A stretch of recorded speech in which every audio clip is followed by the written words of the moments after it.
I am going to have to move this up just a little bit.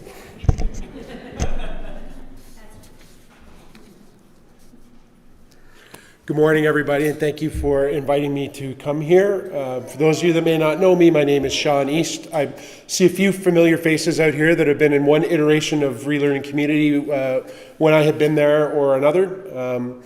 I have, up until September, been pastoring various MCEC churches for about 12 years, but came to the conclusion that it was time for me to stop pastoring for a little while, and so I've gone back to a career in accounting, working for the Library Services Center in Kitchener on Shoemaker Drive.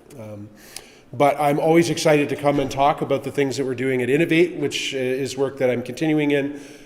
Just trying to encourage congregations to be able to take a step back and to look at who they are and what their mission is in the world in a different way and with different eyes than maybe the way that we have looked at it in the past. And so often this is a passage I'll preach on when I am invited to speak in terms of what Innovate is up to and doing. I apologize that the passage is long, but there really isn't a place where you can break into that and have what you're reading make sense without the context that's coming before it and after it.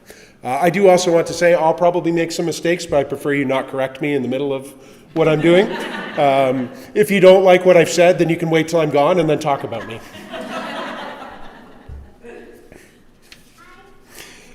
Before I got into pastoring, so I've kind of gone in this career arc where I was an accountant, then I was a pastor, then I was a pastor accountant, and now I'm back to being an accountant again. So I've kind of come full circle in a way.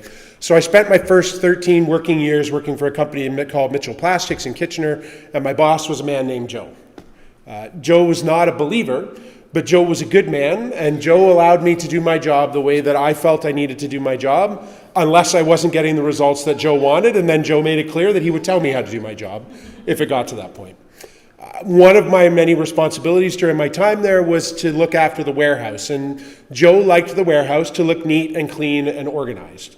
And so at least once a week, he would give me a heads up that he was going to go wander through the warehouse so that it gave me some time to make sure that I had instructed folks to have it clean to his standards so that when he walked through, he would find nothing out of place. And so when I knew that was happening, I would go out there, I would wander around the warehouse, I would grab a shipper or a supervisor, I would point out something that needed to be put away or ask a question about something, and I would go back to my office feeling 100% confident that I had 100% cleaned up the warehouse, and there is no way that Joe could ever find something wrong with it. And then about 15 minutes after Joe went on his walk, I would get an email that listed all of the things that were still wrong with the warehouse. And I would always read it and say to myself, there's no way that I could possibly have not seen that. He's wrong. And I would go out to the warehouse to the spot that Joe had directed me to, and every single time Joe was right. It's amazing to me how sometimes familiarity with an environment can cause you to look at things and not be able to see. I wasn't purposely ignoring it. It's not like I saw that pile of garbage and I said, I don't think Joe will notice that, I'll leave it there. I was so caught up in looking at what I was used to looking for that I couldn't see what was right in front of me, even though it was there. Now, the background for the passage that we read from John's Gospel this morning comes on the heels of Nicodemus' encounter with Jesus and the discussion between John and the disciples about Jesus baptizing more disciples than John was. And remember, John's disciples were kind of upset about this at first, and John said to them, no, this is what's supposed to happen. Jesus needs to become greater, and I need to become less. And so the beginning of chapter 4 finds Jesus and the disciples having left Judea because of some unwanted attention from the Pharisees. And they're heading back to Galilee, which took them through Samaria. And they had to go through Samaria pretty much by necessity. This is not like when you're driving through Toronto and you're trying to get to Montreal for a hockey tournament and the GPS tells you that it's really slow on the 401, so you can say, I'll pay the extra money today and I'll go up on the 407. There was no alternative route by which they could go to Judea from where they were. They had to go through Samaria. And recall that Samaria was this land that was populated by those whose ethnicity was mixed between Jewish and Gentile after the Assyrians had conquered the northern kingdom. And quite honestly, the results were that the real Jews kind of looked down on those mixed breed Samaritans. They weren't quite good enough. They weren't quite pure enough. They didn't quite have the right ideas about who God was and where God was to be worshipped and how one was to serve God and live as God's people. They kind of looked down their noses at them. And so this account of a trip to the well at Sychar, read from John 4 this morning, could be the subject of a whole series of sermons. Just trying to unpack what Jesus means with an offer of living water, which would never need to be drawn again, would probably take more than one sermon. But this morning, I'm just trying to unpack a little bit from this passage in a particular perspective.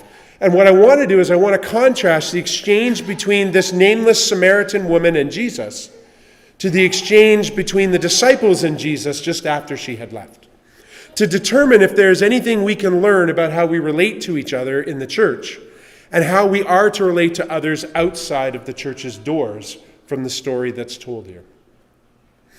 Now, as our narrative really starts to pick up, the time is around noon, and Jesus is sitting near this well at Sychar, alone and resting. The disciples had wandered into town to go to the drive-thru and pick up some food for lunch. Now, keep in mind, there were not a lot of ways to get from the town to the well and back. Though it's not stated, I think it's probably likely that this woman passed this group of disciples as one was heading to the well and the other was heading to town. But the passing was so unremarkable that nobody mentioned it in terms of the way that this story is told. And so the Samaritan woman arrives at the well, and there's a couple of things to note. First, this was a patriarchal society, and so given that Jesus' status was a rabbi and someone of some high esteem, and given the Jewish view of Samaritans, it would be highly unusual for Jesus to engage this woman in conversation. She would have arrived at the well, seen that he was sitting there, and probably assumed that he would not even acknowledge that she existed as she came and drew her water. For him to speak to her would have been a complete surprise, I think. And second, just the fact that she was coming to the well in a very warm society at noon tells you something about whether she wanted to be talked to and whether she wanted to be seen and how she saw herself. It seems from the narrative that there was nobody else at the well drawing water. And there's probably a good reason for that, because generally water drawing activity would have been done in the morning or in the evening when it was cool out, not in the heat of the day at noon. And the well would have been like a community gathering spot where everybody would be coming to draw the water that they needed and would be able to interact with and see each other.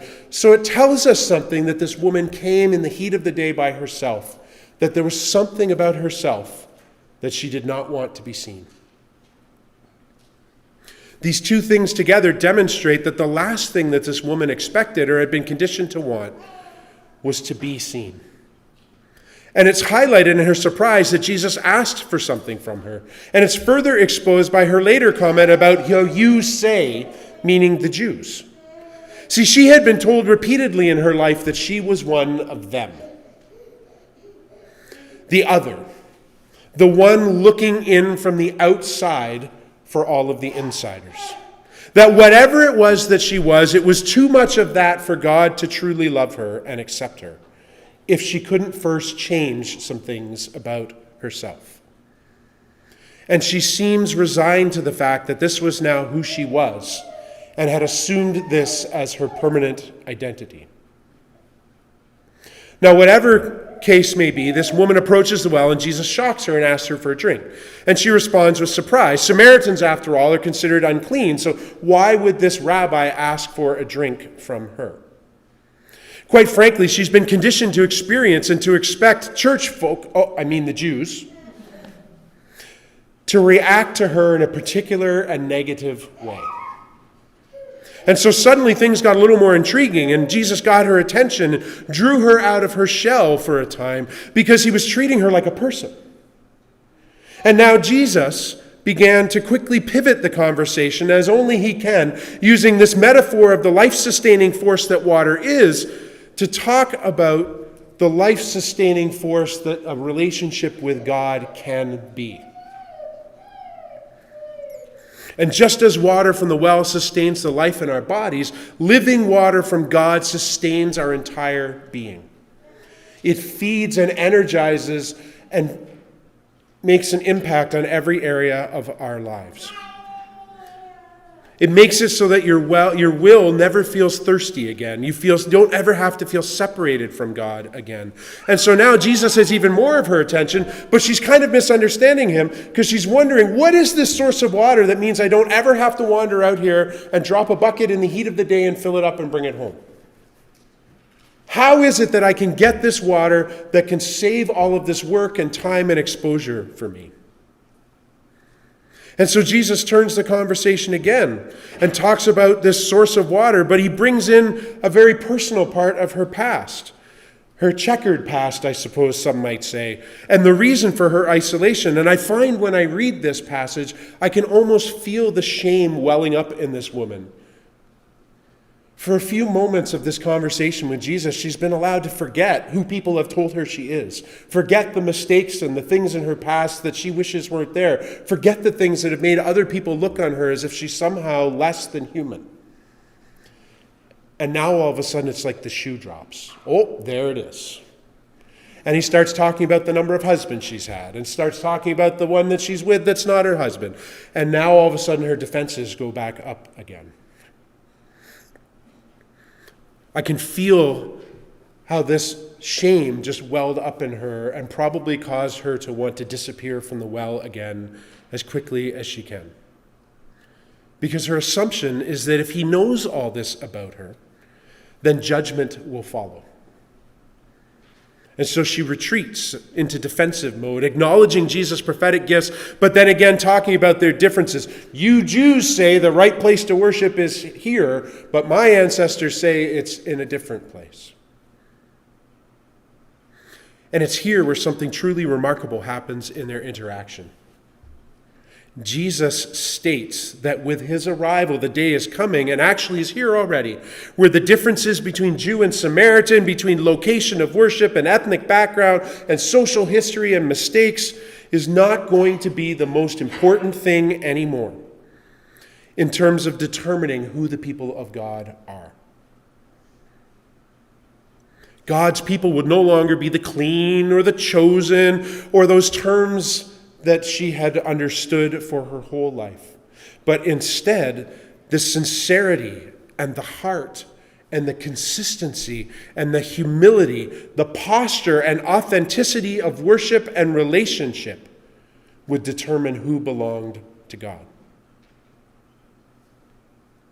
What was revolutionary was that he invited this Samaritan woman who had always been told she was on the outside to receive God's love as fully as any Jew ever had through the Messiah who was present with her.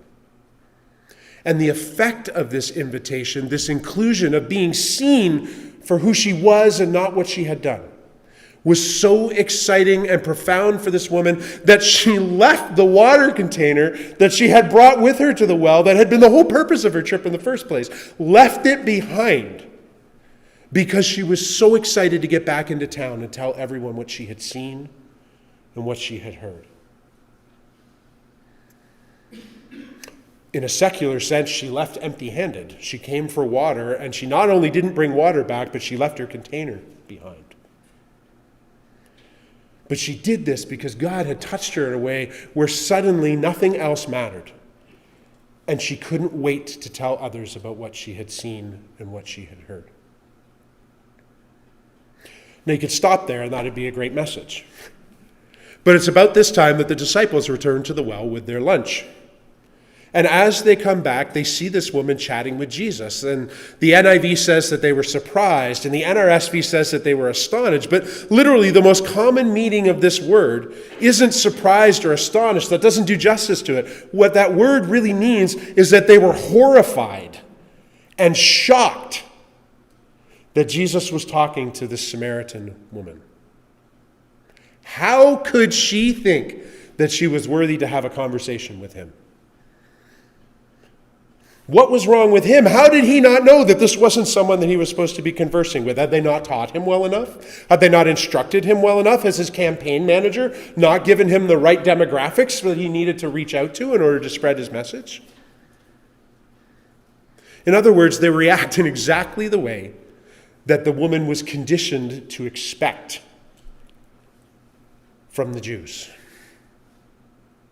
And so they approach Jesus, and they have this exchange where they say, hey, Jesus, here's your takeout meal. Jesus says, I'm not hungry. So the disciples start talking with one another, and you know it's Peter, even though they don't say it. One of them says, and I'm telling you it's Peter, one of them says, did somebody bring him some food already? The whole focus of their conversation is, I just walked all the way to town and got him a meal, and he's not even going to eat it, of all the nerve.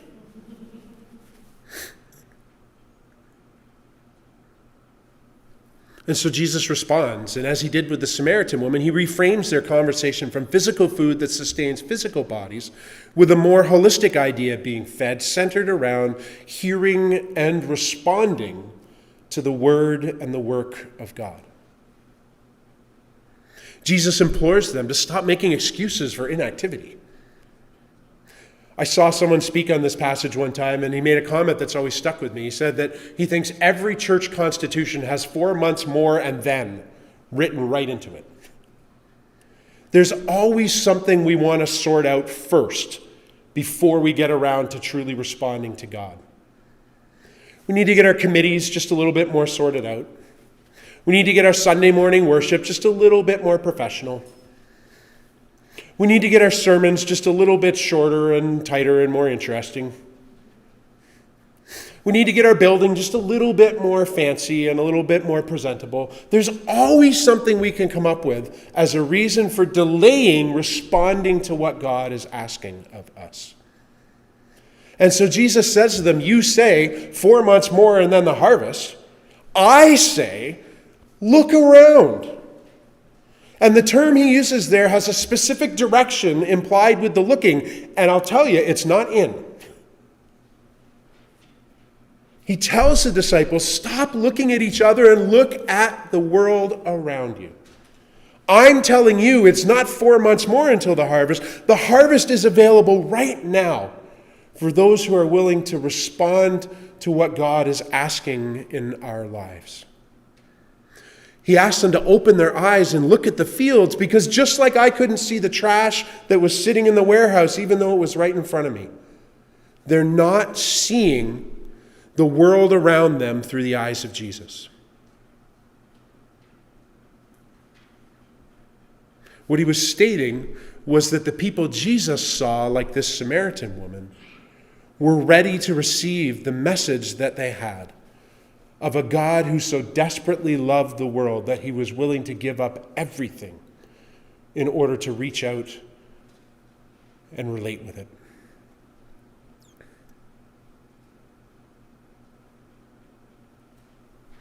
Honestly, the problem, you see, was that the disciples grew up in church.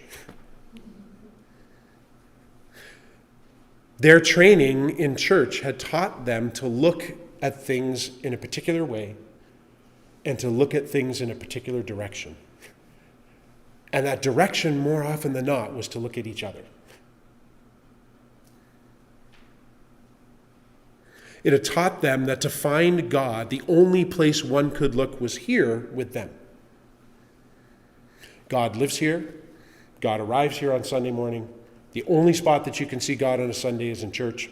And the only place that you can encounter God is in relationships between people who already believe in God.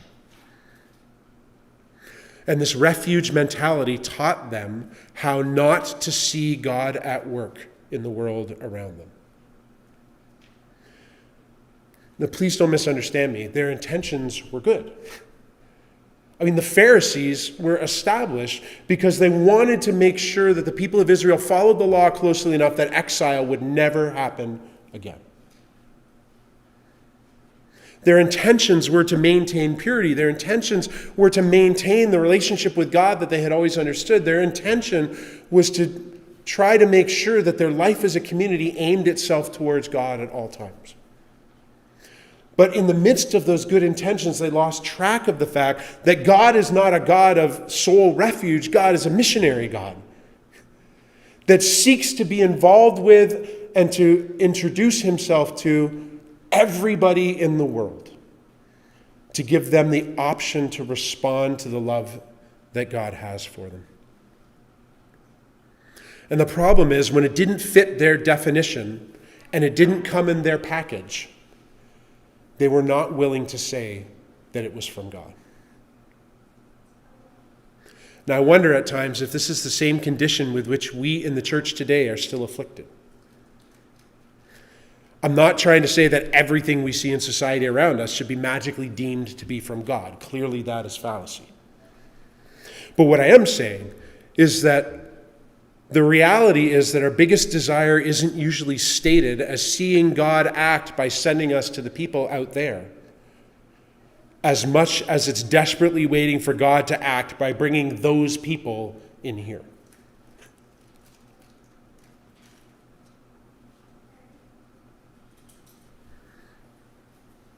This narrative ends by telling the story of what happened in the town of Sychar as a result of this one woman's encounter with Jesus at the well. As the woman explained how her encounter with Jesus had changed her, and they came to believe he was the Messiah, not because of what the woman had said to them, but because the woman's testimony about the impact that Jesus had on her persuaded them to have a listen to Jesus for themselves. And many chose to believe in him as the Messiah because of what they experienced for themselves from him. It's an amazing story that only had a chance to come to fruition because Jesus could see past the current circumstances of this Samaritan woman's life to see the love that God had for her and to invite her to experience it for herself. As we interact with the Samaritan women in our lives and in our community, may we be willing to focus more on how much God loves them and less on how much we think their lives should be different to conform to the standards that we've set for ourselves. Can you pray with me? God, we thank you this morning for your love for us. And we thank you that at a time and at a place in our lives where we were separated from you, where we had our own set of imperfections, you reached out to us in love and invited us to come to you.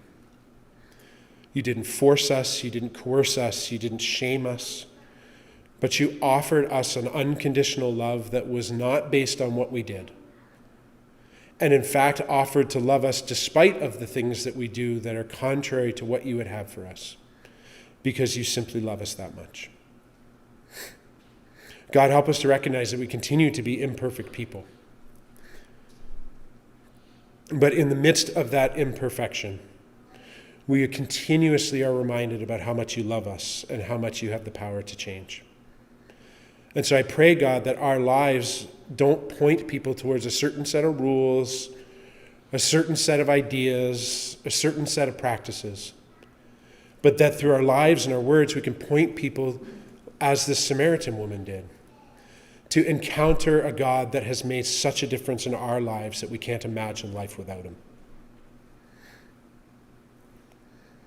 I pray, God, that you help us to remember that you are in the business of changing people, and that we are in the business of pointing people towards the God who loves them and allowing you to work out that change in your way and at your pace. God, help us to not just look in or to not just look up, but to look out and to see a world that is hurting.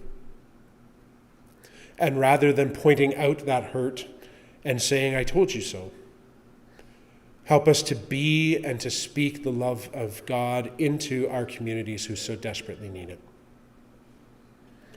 I pray all these things in Jesus' great name. Amen.